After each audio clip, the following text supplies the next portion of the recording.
여러분 한 가지 알려드리겠습니다. 오늘 인쇄된 게 여기 있습니다. 혹시 못 받으신 분 손 들어주시면 드리도록 하겠습니다. 이게 저희가 다 검토를 했는데 아마 인쇄 과정에서 잘 보시면 94페이지 내용이 95페이지 한 번 더 들어갔습니다.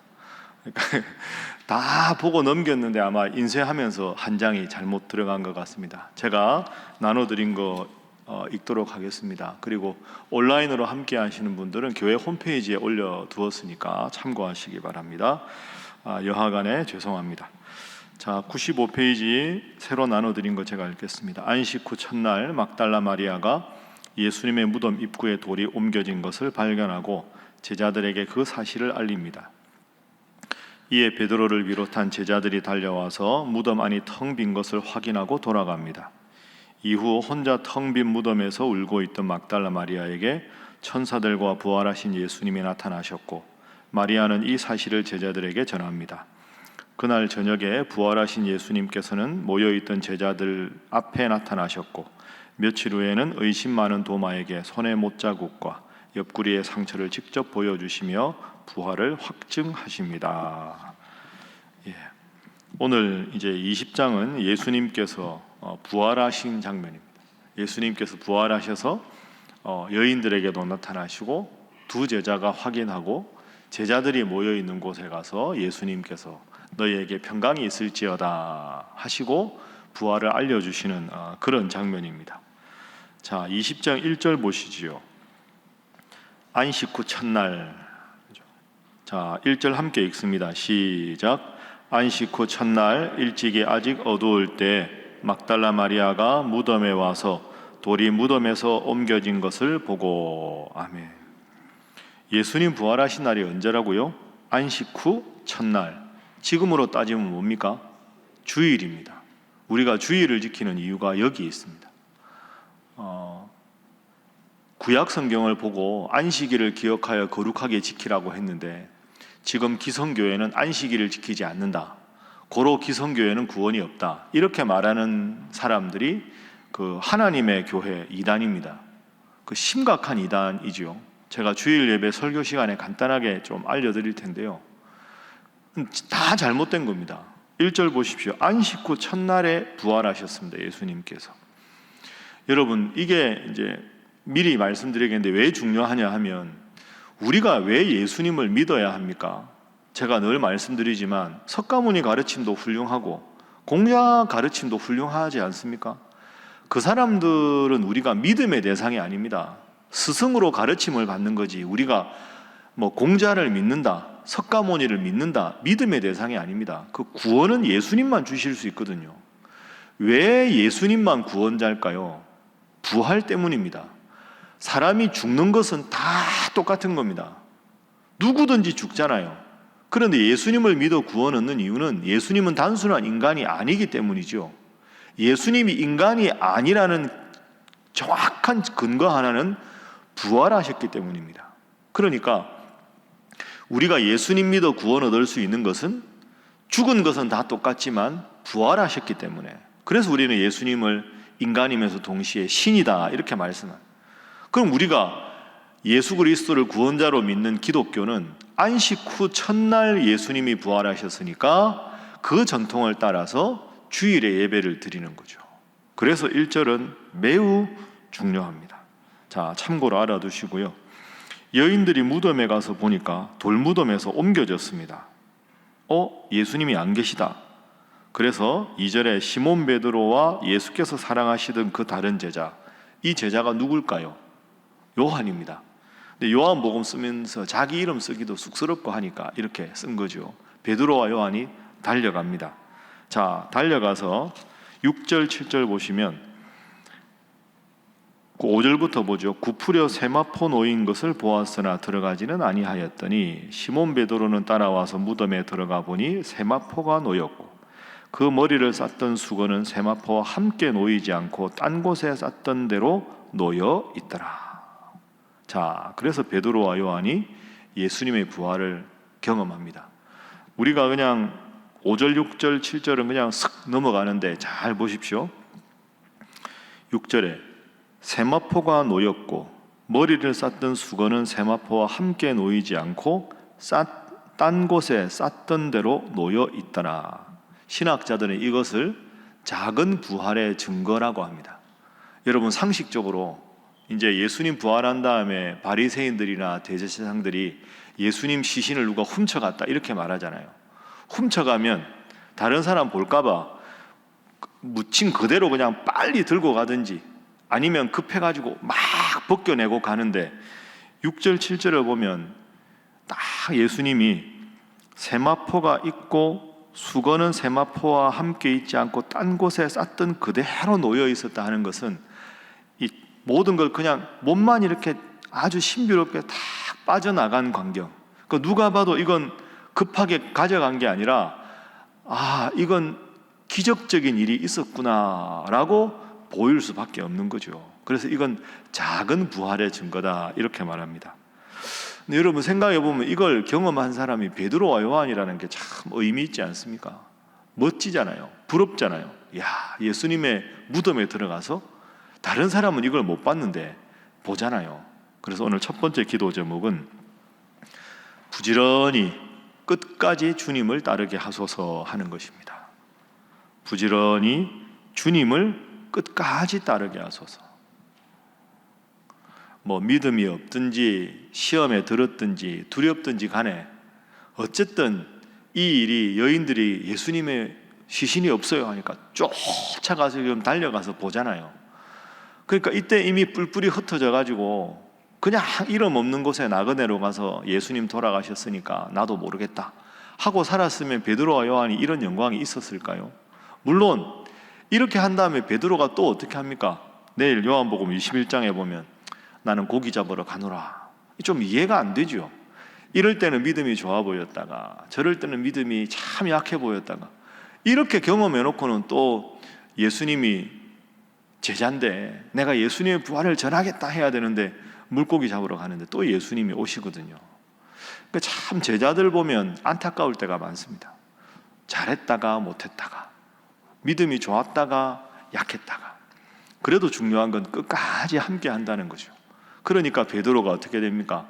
오순절 마가의 다락방에 성령이 충만한 다음에 한 번의 설교로 수천 명을 구원받게 하고 요한은 어떻게 됩니까? 예수님께서 보라 내 어머니라 어제 말씀하셨죠. 그 자기 어머니 마리아를 부탁한 게 요한이거든요.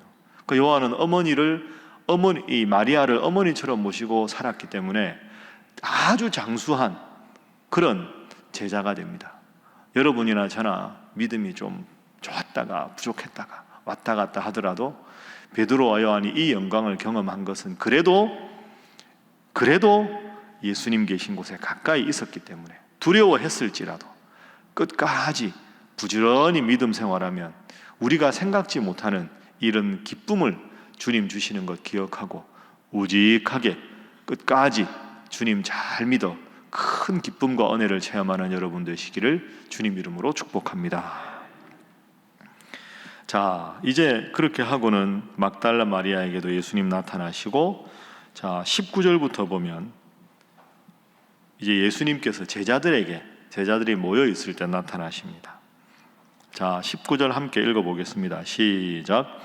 이날 곧 안식 후 첫날 저녁에 때에 제자들이 유대인들을 두려워하여 모인 곳에 문들을 닫았더니 예수께서 오사 가운데 서서 이르시되 너희에게 평강이 있을지어다. 아멘. 자, 안식 후 첫날 저녁이면 예수님 부활하신 그날 저녁입니다. 제자들이 유대인들을 두려워해서 문을 닫았다. 이 유대인들은 누구겠습니까? 종교 지도자들이죠. 예수님을 죽였으니까 예수님의 제자들까지 다 죽여서 여지를 없애버리겠다. 제자들을 찾고 있는 상황입니다. 그러니 제자들은 지금 무서워서 문들을 다 닫고 무슨 이야기 했을까? 큰일 났다. 야, 이제 우리 어떡하냐? 예수님 돌아가시고. 그러니까 지금까지 예수님 제자들은 예수님이 돌아가시기 전에 3번이나 내가 죽을 것이고 부활할 것이다 하고 예언을 하셨지만 그걸 제대로 믿는 제자가 없습니다. 그러니까 두려워서 문을 꼭꼭 닫고 있습니다. 자, 19절 후반절에 예수님께서 너희에게 평강이 있을지어다 하시고는 이 인사를 하시고 22절 자, 22절 함께 읽습니다. 시작. 이 말씀을 하시고 그들을 향하사 숨을 내쉬며 이르시되 성령을 받으라. 아멘. 두 번째 기도 제목은 성령의 충만을 받게 하소서 하는 것입니다. 성령의 충만을 받게 하소서. 너희에게 평강이 있을지어다 하는 것은 인사입니다. 좋은 인사지만 예수님께서 정말로 부활하신 후에 정말 제자들에게 힘을 주어 강조하신 내용은 성령을 받으라 하는 겁니다. 성령을 받아야 예수님의 제자다운 그런 믿음 있는 사람이 될 수 있다. 제자가 제자 될 수 있는 근거는 성령의 충만이다 하는 겁니다. 여러분, 이걸 깊이 생각하셔야 됩니다. 예수님은 지금 십자가에 죽으셨다가 사흘 만에 부활하셨습니다. 여러분이 예수님이라고 좀 발칙한 상상인데 한번 가정을 해보십시오. 제자들은 예수님께서 3년간 모든 걸 다 보여주셨고 말씀드린 대로 내가 죽을 것이다, 그리고 부활할 것이다 하는 걸 돌아가시기 전에 3번이나 말씀하셨습니다. 그런데 제자들은 다 뿔뿔이 도망을 갔습니다. 지금도 문을 닫고 두려워하고 있습니다. 여러분이 예수님이라면 그런 제자들에게 제일 먼저 할 말씀이 무엇이었을까요? 우리가 정답을 아니까 그런데 여러분이 예수님이라고 가정을 해보십시오. 제일 중요하게 강조할 것, 그게 성령을 받으라는 겁니다. 그럼 예수님 이 말씀의 마음의 의도가 무엇이었을까요? 연약한 제자들, 참 믿음 없는 제자들, 답답한 제자들을 바꿀 수 있는 것은 충고가 아니다, 꾸지람이 아니다. 성령이 충만해야 제자들이 바뀔 수 있다. 이 연약한 제자들이 바뀔 수 있는 유일한 원천은 성령의 충만함을 받을 수밖에 없다 하는 겁니다. 여러분도 예를 들어서 이제 오늘 새벽 기도 끝나고 기도하시잖아요. 참, 왜 저 사람이 저런 행동을 할까? 왜 나에게 저렇게 힘들게 할까? 저분이 내 상사인데 저분은 왜 저렇게 아랫사람들에게 존경을 못 받을까? 아래 직원이 있어도 그렇고 자녀가 될 수도 있고 부모가 될 수도 있고 참 힘들 경우 있으시잖아요. 사람 관계하다 보면 어떻게 하면 저 사람을 변화시킬까? 우리가 늘 그 고민이 있지요. 이게 해답입니다. 하나님, 성령 하나님, 저분을 변화시켜 주십시오. 이 기도가 가장 탁월한 기도입니다. 그 두려움에 빠졌던 제자들이 사도행전 2장에 가면 그 오순절 120명이 모여서 성령 충만해서 방언을 말하고 그때부터 위대한 제자로 거듭나는 게 계기가 뭡니까? 성령 충만입니다.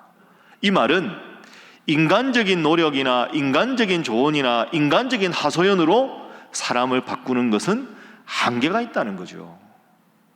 너무너무 좋은 사람이었는데, 너무너무 나와 친한 사람이었는데 영적으로 딱 꼬이기 시작하면, 방향이 꼬이면 이쪽 방향으로 갑니다. 그러면 아무리 열심히 있어도 방향이 꼬이면 점점 더 사이는 나빠질 수밖에 없는 거죠.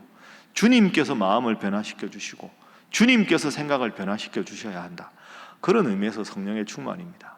여러분도 늘 모든 일에 성령 충만으로, 또 여러분이 기도하시는 누군가를 위해서도 주님께서 변화시켜 달라고 성령 충만을 위해 기도하는 여러분 다 되시기를 주님 이름으로 부탁합니다. 자, 성령 충만과 더불어서 예수님께서 하신 말씀이 있습니다. 우리 앞서 읽었는데요. 19절에 너희에게 평강이 있을지어다 하시고 21절, 자 21절도 함께 읽습니다. 시작. 예수께서 또 이르시되 너희에게 평강이 있을지어다. 아버지께서 나를 보내신 것 같이 나도 너희를 보내노라. 아멘. 두 가지 말씀하셨습니다. 평강이 있을지어다. 우리말로 하면 잘 지냈어요? 안녕하세요? 이런 뜻이죠. 이거 샬롬입니다. 우리가 샬롬 찬양대 평강이 있을지어다 하는 게 샬롬이죠. 너희에게 평강이 있을지어다. 두 번이나 말씀하셨습니다. 그리고 21절에 나도 너희를 보내노라. 가서 나의 제자가 되어라. 세 번째 기도 제목은 주님의 성품을 본받게 하소서 하는 것입니다. 주님의 성품을 본받게 하소서. 제가 설교 준비하면서 참 부끄러웠습니다. 야, 진짜 어떻게 이러실 수 있을까? 제가 과거에도 이 본문으로 설교할 때 여러분에게 말씀드렸는데, 여러분 이게 엄청나게 어려운 일입니다. 얼마나 한심합니까?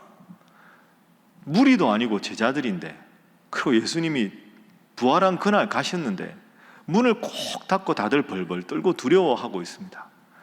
여러분 그 자리에서 평강이 있을지어다 2번이나 말씀하셨는데 이렇게 하실 수 있겠습니까?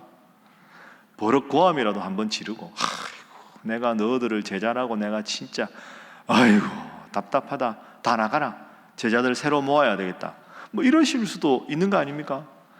베드로 너 반장 박탈, 뭐 이렇게도 할 법도 한데, 야, 들어가자마자 너희에게 평강이 있을지어다. 20절에 손과 옆구리를 보여주시고 너희에게 평강이 있을지어다. 그 21절 후반부에 보십시오. 나도 너희를 보내노라.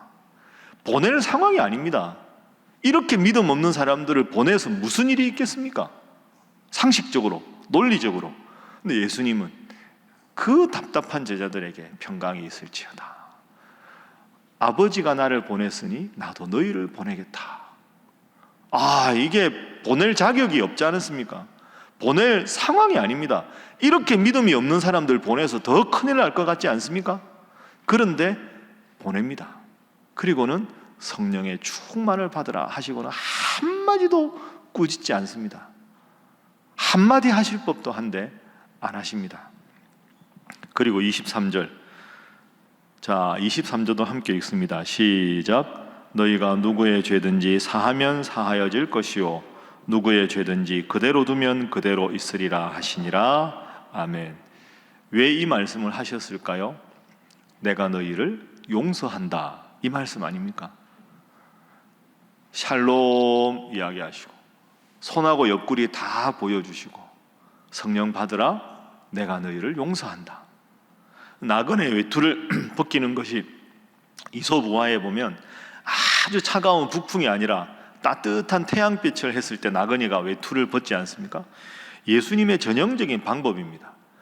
어떻게 한 말씀을 안 하셨을까 싶은데 평강이 있으라, 다 보여주시고 가서 제자답게 살아라, 성령 충만을 받아라. 부정적인 말씀 한마디 없습니다.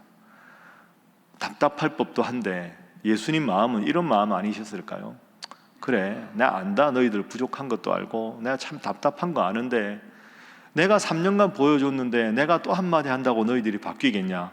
하나님이 바꾸어 주실 것이다. 하나님이 바꾸어 주실 것을 기대하고 내가 너희들을 믿는다. 그런데 이 부족한 제자들을 믿어 주셨을 때 이 오합지졸 같은 제자들이 위대한 사도로 거듭납니다. 여러분 기다려 주십시오. 답답한 일이 있으십니까? 참으십시오. 주님이 아시면, 주님이 내 마음을 아시면 참으시고 마음의 평안함을 잃지 마시고 끝없이 좋은 말씀, 축복의 말씀, 이게 아닌데 싶어도 참을 수 있으면 참고, 지름길이 있는데 돌아가야 되면 그래 좀 돌아가지 뭐, 돌아가시고 중요한 건 하나님 앞에 내가 당당하고 하나님 앞에 내가 깨끗하면 하나님께서 제자들을 변화시켜 주신다. 꼭 기억하시고 오늘 하루 누구를 만나든지 평강에 함께 하시기 바랍니다. 주님이 함께 하시기 바랍니다. 그렇게 해서 주님께서 여러분과 함께 하심을 모든 사람에게 보이는 여러분 모두가 되시기를 주님 이름으로 축복합니다. 기도하기 전에 제가 광고 하나만 드리겠습니다. 제가 오늘 설교하고 내일은 제가 설교 안 하지 않습니까? 다음 주에 우리 서울로의 목사님 장로님들 수련회가 있습니다. 코로나 때 못해가지고 오랜만에 가서 화수목을 하는데요, 제가 이번에 전체 진행을 맡았습니다. 돌아가면서 해야 돼서 200명이 넘는 목사님 장로님들과 가서 해야 되는데 기도 좀 많이 해주십시오. 제가 요즘에 뭐 책도 쓰고 교회라고 좀 바빴는데 거기 가서 또 진행을 한다 생각하니까 지금 코로나도 심각한 상황이고 교회 지도자들 다 가시는데 안전하게 은혜 중에 평안하게 오늘 본문처럼 잘 할 수 있도록, 또 제가 부족한데 전체 진행할 때 은혜롭게 잘 진행할 수 있도록 그래서 제가 설교단에서 여러분을 뵙는 것은 목요일까지 수련회 하니까 다음 주 이 시간에 뵙겠습니다. 하여튼 은혜롭게 한 주간 잘 지내시고 새벽마다 나오셔서 열심히 기도해 주시기 바랍니다. 자, 함께 기도하겠습니다. 부지런히 끝까지 주님을 따르게 하여 주옵소서. 성령의 충만함으로 함께 하여 주옵소서. 주님 성품 본받아서 사랑과 평안을 전하게 하여 주시옵소서. 다음 주간에 있는 서울로의 우리 노회원, 목사님, 장로님들 수련회 가운데 함께 하시고 안전하게, 은혜롭게, 평안하게, 영육간에 강건하게 주님 지켜주시옵소서. 또한 여러분 오늘 하루 할 일 가운데 주님께서 함께 하여 주옵소서. 다 함께 주님 앞에 기도하겠습니다. 주여 믿습니다. 주여 믿습니다. 주여 믿습니다.